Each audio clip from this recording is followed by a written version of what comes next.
capítulo 6 del libro de Criminología del doctor Luis Rodríguez Manzanera.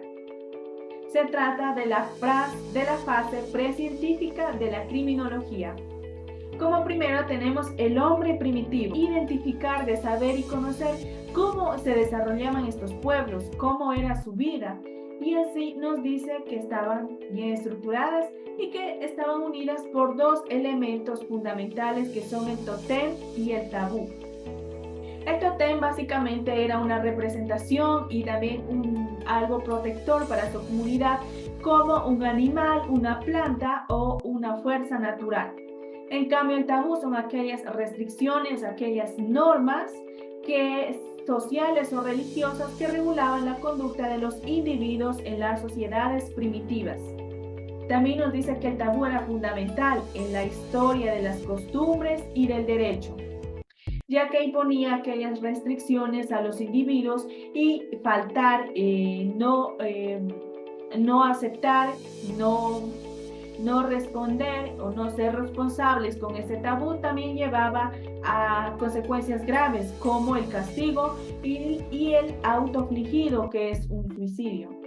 También menciona que estas sociedades estaban impregnadas a creencias mágico-religiosas.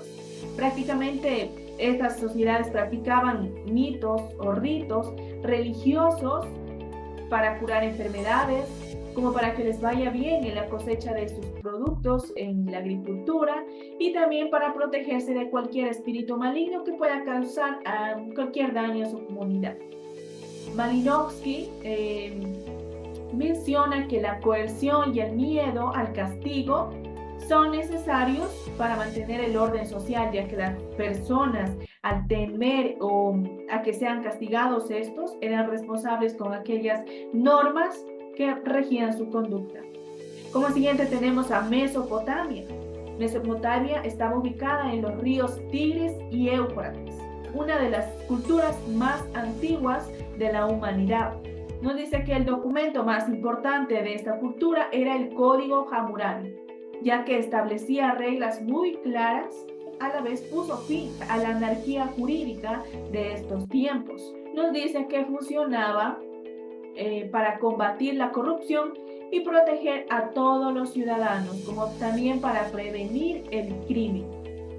Era fundamental cumplir con el Código Hammurabi, porque caso contrario, las personas que no lo cumplían, se les amputaba sus manos.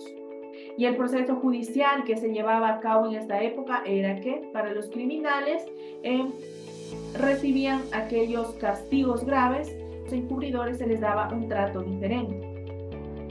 En Egipto el derecho, la religión, la magia y la ciencia son una misma cosa que estaban relacionadas entre sí. El profeta Ipuwer en el siglo XIX a.C. nos dice que el ladrón era la persona que básicamente más se enriquecía que otra persona que luchaba por obtener sus bienes, que luchaba por mantenerse económicamente estable, sino más bien aquella persona que se adueñaba de cosas que no eran de él, cosas ajenas, era básicamente el que crecía, el que se enriquecía económicamente. También tenemos al edicto de Har-Enhaf en el siglo XIV a.C. Demuestra que hubo un gran número de pequeños desórdenes, como el crecimiento del soborno, que fue básicamente una cosa frecuentísima y que se dio en Egipto. Tenemos a China. China, por allá en el año de 1500 antes de Cristo, nos dice que firmaban sus documentos a través de una huella dactilar. Confucio nos daba una frase muy linda, muy importante, muy bonita. Dice: ten cuidado de evitar los crímenes para no verte obligado a castigarlos. Prevenir es mejor que lamentar, como decimos básicamente. Confucio nos daba o afirmaba 5 elementos fundamentales, como es el primero, el que el hombre medita en secreto y practica bajo capa de virtud. Quiere decir que la persona trata de pensar cómo hacerle daño a otra persona en secreto. También que la irrecogibilidad reconocida y probada contra la sociedad, de la calumnia, que muchas de las veces las personas tratan de crear falsos testimonios sobre otras para que así hacerlas quedar mal. También la venganza, porque algunas de las personas guardan ese rencor durante muchos años y tratan de vengarse en cualquier momento. Por último, que también formular el pro y el contra. Puede decir que alguna persona alega un argumento falso con tal de que la otra persona le crea y que piense que es una persona que nunca comete el daño o que no hace el daño en una sociedad. Israel nos dice que la Biblia es sumamente importante, ya que relata actos como crímenes, delitos y hechos antisociales, y que también nos sirven como normas de prevención del delito y de la política. También que cualquier infracción que se cometía en Israel en esos tiempos en la sociedad nos dice que era una ruptura contra Dios y contra los hombres, contra las personas que formaban parte de esta sociedad. También existían algunos proverbios que demuestran el conocimientos criminológicos. La antigüedad griega nos dice que se encontraban muchas cosas como por ejemplo homicidios, robos, violaciones, etcétera, y que aparentemente justifica cualquier conducta antisocial. Obviamente que existían muchas personas que cometían el daño a las demás haciéndoles cualquier cosa que les afectara a su vida. También aquí se distinguieron tres grandes corrientes, como son las biológicas, sociológicas y psicológicas, y que hoy en día tenemos conocimiento.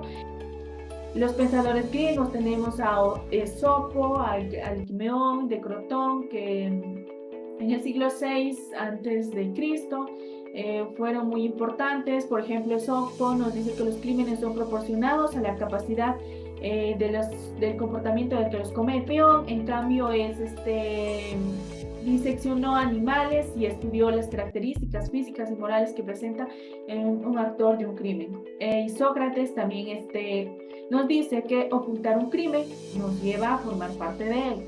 Tapar un crimen que una persona cometió, no prevenirla, nos hace como que fuésemos partícipes de ese acto criminal.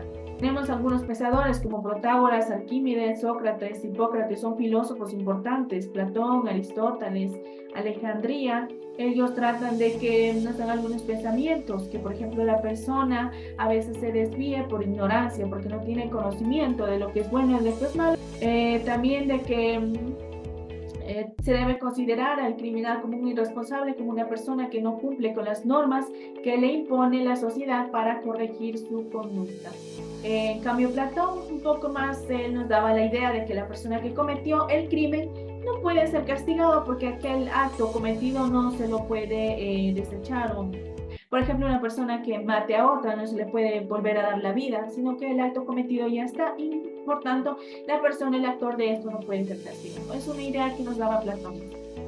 Aristóteles, Alejandría, nos dice Aristóteles que tres cosas importantes por las que el hombre llega a ser bueno es por su naturaleza, su hábito y su razón. En el periodo del año 305 y 150 a.C. También nos dice que aquí se entregaron algunos cadáveres a médicos para que estos los estudiasen y pues nos pudieran dar una explicación de por qué son considerados criminales. En la Edad Latina pues se decía que la persona buena continuaba, luchaba incansablemente por ser una persona perfecta. En cambio, el criminal pues era todo lo contrario. Esta persona no luchaba, no cumplía, le daba igual, no le importaba si cumplió o no. Demostraron su conocimiento en la materia criminológica. Es que el crimen rompe los pactos formados por el crimen. También que el malvado no puede hablar o oír de un crimen sin acordarse de los suyos. Puede ser un poco incómodo al oír de que otras personas hablen del tema. Como conclusión, puedo decir que el estudio de nuestra era pasada, de las eras antiguas, de las sociedades primitivas, de los países, Egipto, Mesopotamia, así, etcétera, las frases de los pensadores, las ideas que ellos tenían, a nosotros nos sirven pues básicamente para ahora crear normas, reglas, leyes que nos puedan ayudar a combatir aquellos actos delictivos, aquellos crímenes, a frenar a estas personas para que esto no siga avanzando.